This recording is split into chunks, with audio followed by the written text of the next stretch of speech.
ನಾವು ಗ್ಯಾರಂಟಿ ಯೋಜನೆಗಳಿಗೆ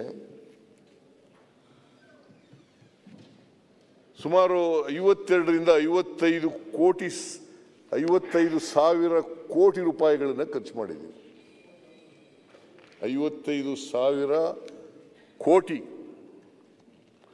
ಇಲ್ಲಿವರೆಗೆ ಗ್ಯಾರಂಟಿ ಯೋಜನೆಗಳಿಗೆ ಖರ್ಚು ಮಾಡಿರ್ತಕ್ಕಂಥ ಹಣ ಜುಲೈ ಎಂಡ್ವರೆಗೆ 96 ಸಾವಿರ ಕೋಟಿ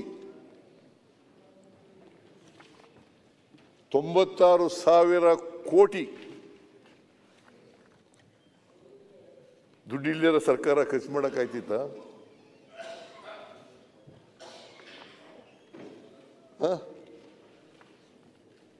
ಶಕ್ತಿ ಯೋಜನೆ ಇಲ್ಲಿ ರಾಮಲಿಂಗಾರೆಡ್ಡಿ ಅವರು ಇದ್ದಾರೆ.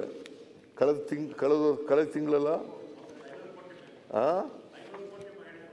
500 ಕೋಟಿ ಮಹಿಳೆಯರು 500ನೇ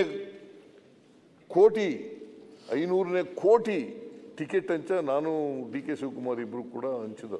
ರಾಮಲಿಂಗಾರೆಡ್ಡಿ ಅವರು ನಾವೆಲ್ಲ ಹೋಗಿ ಹಂಚಿದ್ರು. ನಿಮ್ಗೆ ಗೊತ್ತಾದ್ರೆ ಇಂದ ಏನಾಗಿದೆ ಗೊತ್ತಾ? ಕರ್ನಾಟಕದಲ್ಲಿ ಈ ಗ್ಯಾರಂಟಿ ಯೋಜನೆಗಳಿಂದ ಏನಾಗಿದೆ ಗೊತ್ತಾ? ಪರ್ ಕ್ಯಾಪಿಟಾ ಇನ್ಕಮ್ನಲ್ಲಿ we are number 1 in the country. 2013-14ರಲ್ಲಿ 1,01,000 ಕೋಟಿ ಇತ್ತು ಪರ್ ಕ್ಯಾಪಿಟಾ ಇನ್ಕಮ್. ಇವತ್ತು 2,04,000 ಕೋಟಿ. 2,04,000 ಕೋಟಿ.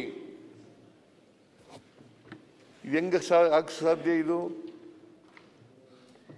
ಅಭಿವೃದ್ಧಿ ಆಗದೇ ಇರೋ ರಾಜ್ಯಗಳಲ್ಲಿ ಹಿಂಗೆಲ್ಲ ಮಾಡಕ್ ಸಾಧ್ಯನಾ?